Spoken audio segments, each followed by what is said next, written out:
What's going on, everyone? Welcome back. With week one having wrapped up, you know what time it is. I've got my weekly waiver wire pickups and settle in because we've got a long list. With this being really the first week of waivers, there's going to be a lot of names. Now, they might not all be relevant in a couple of weeks from now, but for this particular point in time, we're going to go over all of them. So let's get right into it. Kicking things off, we start with our quarterbacks, and the first name on this list, probably a long shot, but either way, we're going to mention him, and that is Tom Brady, who versus the Steelers threw for 341 yards and 3 touchdowns in a victory. Great performance. And now, week two, he gets that Miami defensive matchup that proved to be very friendly for a mediocre passer in Lamar Jackson. So just imagine what the Patriots could do versus that Miami defense.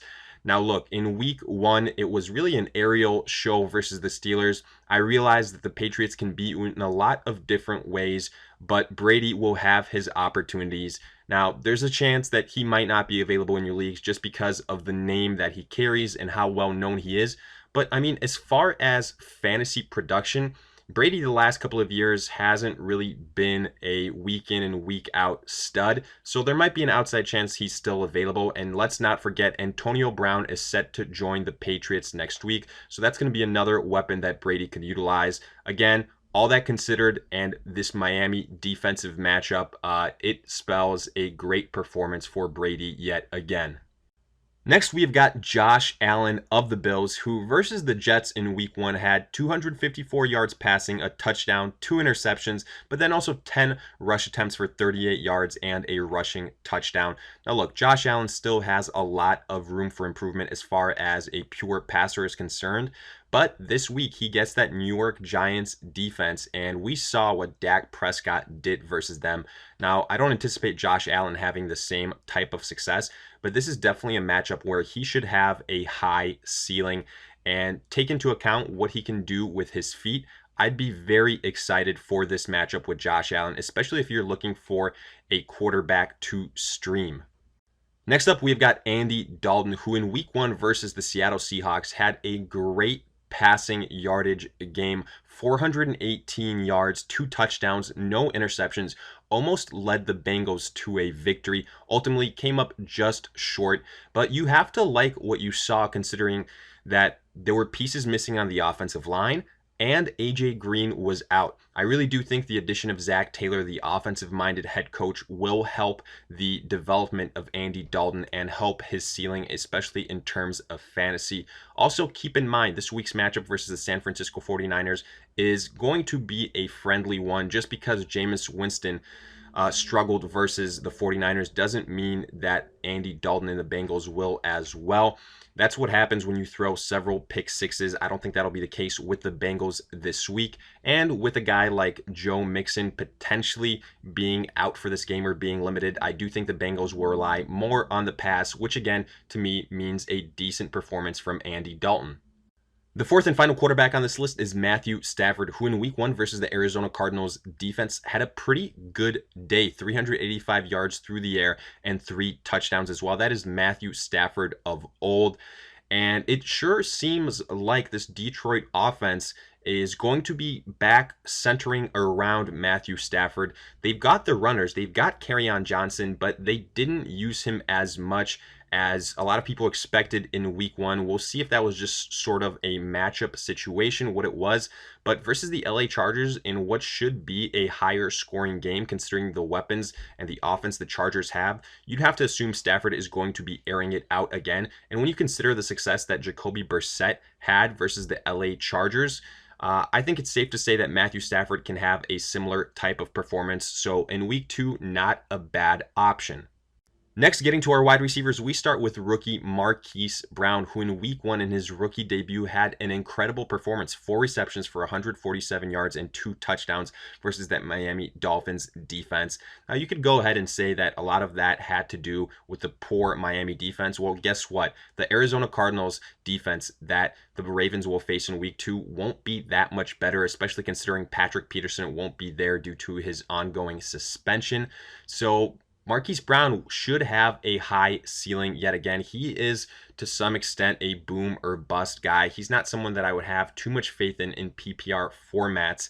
But when you couple this friendly defensive matchup with the speed that Brown has and the arm that Lamar Jackson has and the opportunities that should be there to exploit matchups, you could see a similar type of performance. Now, moving forward, when you get tougher matchups, Marquise Brown probably won't be as reliable, but for at least in week 2, you could see a similar type of performance from Marquise Brown yet again.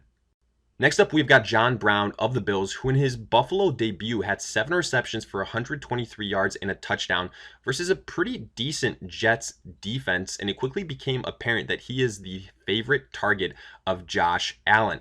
Now, the 7 receptions, also a good sign, shows you that John Brown shouldn't be boom or bust. He's going to get looks.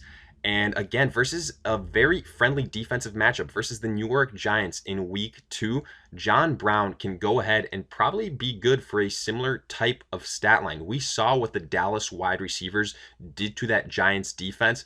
I believe that John Brown should be able to do the same. Now, Josh Allen, not as good of a passer as Dak Prescott, but with that arm and with the speed of John Brown, there should be plenty of opportunities considering the fall off at the wide receiver talent after Brown.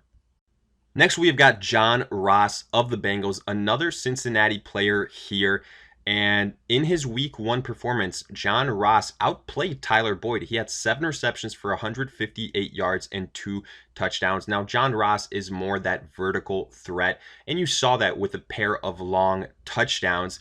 But the fact remained that he saw a good amount of targets, and after Tyler Boyd, he was by far the guy that Andy Dalton looked to most. And again, going back to this, if Joe Mixon is limited, I would expect the Bengals to rely more on this passing game. With an offensive-minded head coach, I believe Andy Dalton will be airing it out more. And versus this San Francisco defense, you can go ahead and have some opportunities as far as the wide receivers for the Bengals are concerned. John Ross is still available in majority of leagues. Go ahead, take a flyer on him for week 2 while AJ Green is still out. Moving on, we've got Jamison Crowder of the Jets, who in his debut put up an absolute clinic, especially in PPR formats. 14 receptions for 99 yards. That is incredible. Crowder could end up being a decent wide receiver too in those PPR formats if he continues to draw targets in that realm, even if it's 5 or 6 less receptions, and he can do that weekly. Crowder could be a decent start or at least a flex guy. He gets the Cleveland Browns, who defensively didn't show up in week 1. Now, I expect him to have a better performance in week 2. But again, with Crowder seeming to be the favorite target of Sam Darnold, and if those looks continue to happen, I believe he will convert that into opportunities, with Ryan Anderson being that deep threat down the field. So I would go ahead and look for Crowder potentially to be the best long-term add out of all the wide receivers that we have mentioned so far. Next, we have got Terry McLaurin of the Washington Redskins, a complete unknown. But guess what? Someone has to catch the ball for the 49ers. And McLaurin seemed like he was the top target, especially if you look at his performance versus the Eagles. 5 receptions for 125 yards and a touchdown.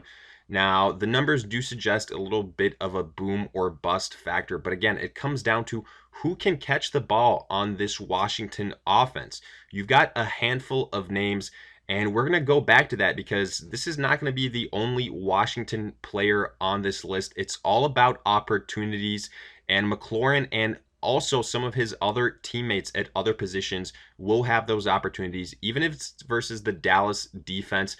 I like the potential ceiling for some of these Washington Redskins. The final wide receiver on our list is another rookie in Mecole Hardman of the Chiefs, who, look, in his debut didn't do anything, but it's all about opportunities. And with an injury to Tyreek Hill that will keep him out for several weeks, Hardman should have an opportunity to be relevant in a very deadly Kansas City offense. We saw it in week 1. No matter the matchup, this will be an offense that is going to be lights out week in and week out. Now, in the first week of the season, it was Sammy Watkins that absolutely had the game of his life. But that's not going to happen every single week. The wealth will be spread. And Hardman, being that early round rookie that at one point in time was the favorite to replace Tyreek Hill, should see plenty of opportunities. and he could be a decent stash once he has a couple of games underneath him, and then the overlap in between that and Tyreek Hill's injury. If that injury extends for a longer period of time, Hardman could be a decent dark horse. Getting to our running backs, we start with Malcolm Brown of the Rams, who week 1 versus the Carolina Panthers proved to be the backup to own for Todd Gurley. He had 11 rushes for 53 yards, but more impressively, 2 touchdowns. He saw a lot of usage in red zone opportunities, and that automatically makes him meaningful. Now, personally, I'd go ahead and target Malcolm Brown more so if I'm a Todd Gurley owner and he's available, since a lot of people initially thought that it would be Darrell Henderson that was second in line, but it sure seemed that after week 1, it should be Malcolm Brown. Even though Todd Gurley still was the featured back, we saw him get a lot of spells where other guys came in, and Malcolm Brown was that next man up. Week 2 versus the New Orleans Saints should be a very high-scoring affair. If you really are that desperate at the running back position and need a flyer, if Malcolm Brown continues to see that usage in the red zone, he could be a decent play. But for now, like I said, I would prioritize getting Malcolm Brown more so if you are that Todd Gurley owner. Next up, we've got Chris Thompson of the Redskins, who in week 1 had 3 rushes for 10 yards, but more importantly, 7 receptions for 68 yards. And when it comes to Thompson, he is definitely a PPR-oriented running back. And the fact of the matter is, again, it comes down to available pass catchers in Washington. And Chris Thompson knows that offense. He knows the system. So he's going to be an option no matter where you line him up. But favorably speaking for Thompson, even though the Washington backfield was crowded to begin with, an injury to Darius Geis that might have him out for several weeks means more opportunities for Chris Thompson.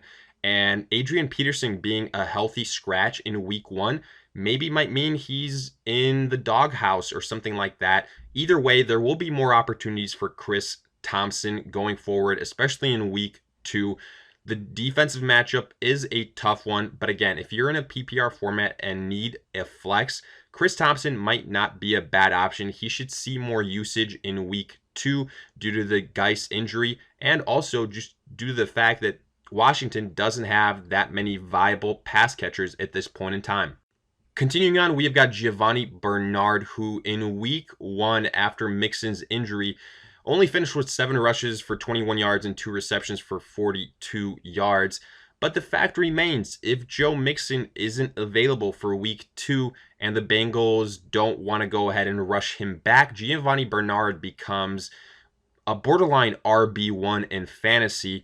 Again, friendly San Francisco matchup. We remember what Gio Bernard is capable of doing when Joe Mixon is out. Look only back to last year. He had great production in those games. He is the clear-cut next running back, and he's also a great pass catcher, even a better pass catcher than Joe Mixon. So if Mixon sits out in week 2, Bernard could be a great starting running back play for week 2.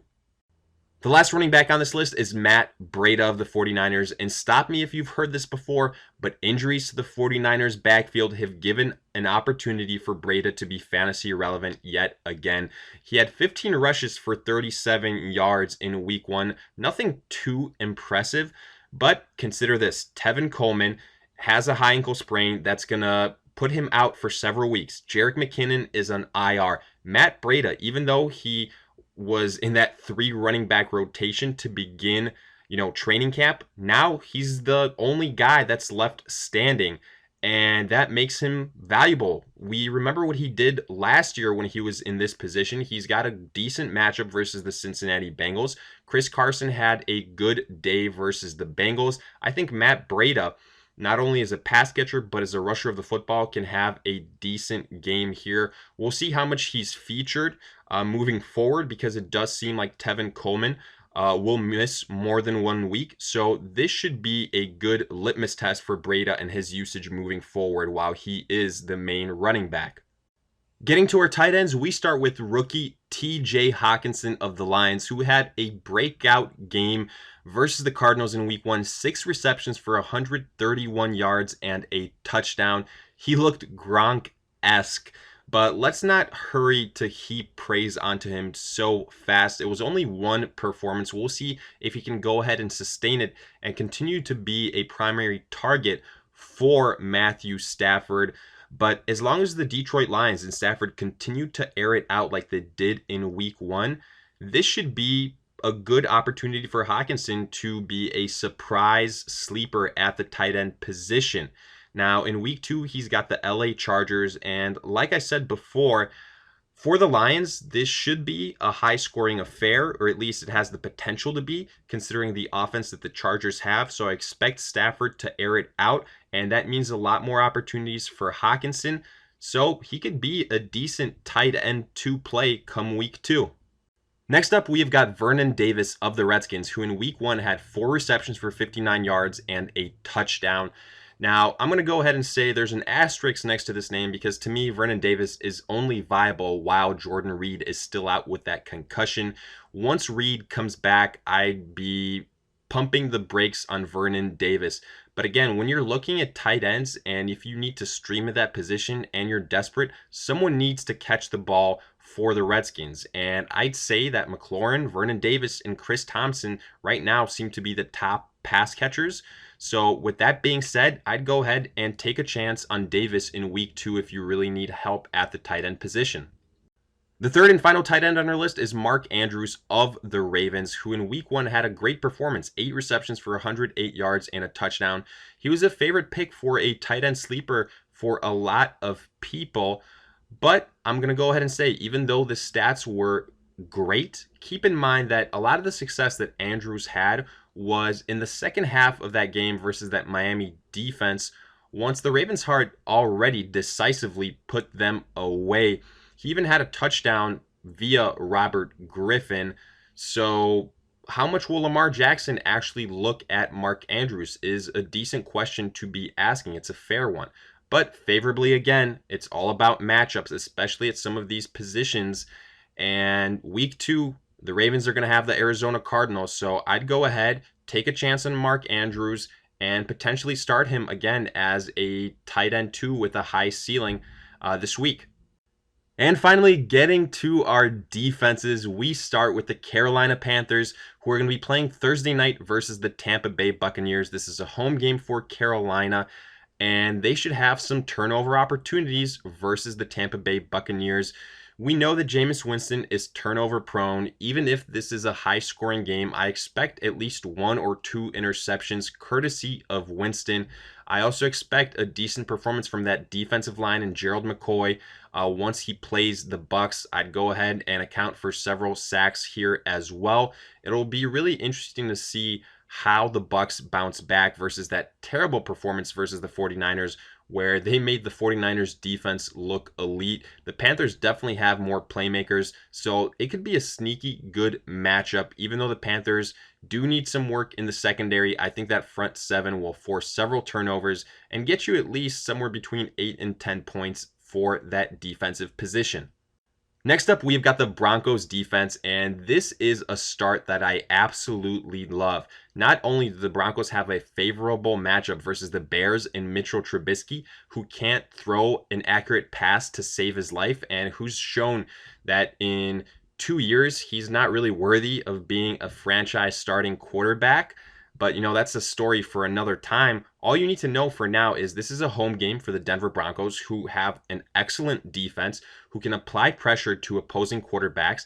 But what I love the most is their head coach, Vic Fangio, knows this Bears team and offense inside and out after spending last year with them. So I anticipate them sending a lot of pressure to Mitchell Trubisky. I think this will be a low-scoring game where the defenses dominate the Broncos and the Bears respectively. If the Broncos defense is available, I'd go ahead and take a chance on them in week 2. Next up, we've got the Kansas City Chiefs, who in week 2 face their divisional rival, the Oakland Raiders. And even though the Chiefs defense does tend to give up points, this is going to be a favorable matchup as the Oakland Raiders pretty much are completely void of offensive playmakers.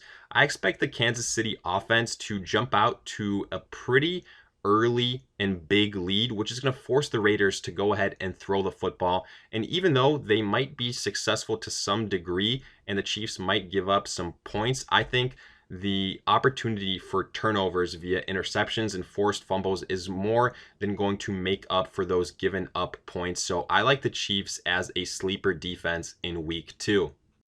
The fourth and final defense on our list is the New England Patriots. And in week 1, the Patriots absolutely shut down the Steelers. And that's a pretty potent offense. Big Ben, James Conner, Juju Smith-Schuster. We'll see how much of that was just road woos of the Steelers and maybe some rust. But the fact remains, in week 2, the Patriots are going to go up versus the Miami Dolphins. The Baltimore Ravens absolutely dominated the Dolphins. And it sure seems like Miami is going to be one of the worst teams in the NFL this season. So I love the Patriots matchup versus Miami in week 2. So with that, we wrap up our look at the waiver wire pickups for week 2. And as always, let me hear it in the comment section. Do you agree, disagree with the names mentioned? Are there some guys that I failed to go ahead and bring up? If so, put them in the comment section along with any other fantasy questions you guys might have. And as always, if you enjoyed, make sure to like, subscribe, and I'll see you guys in future videos.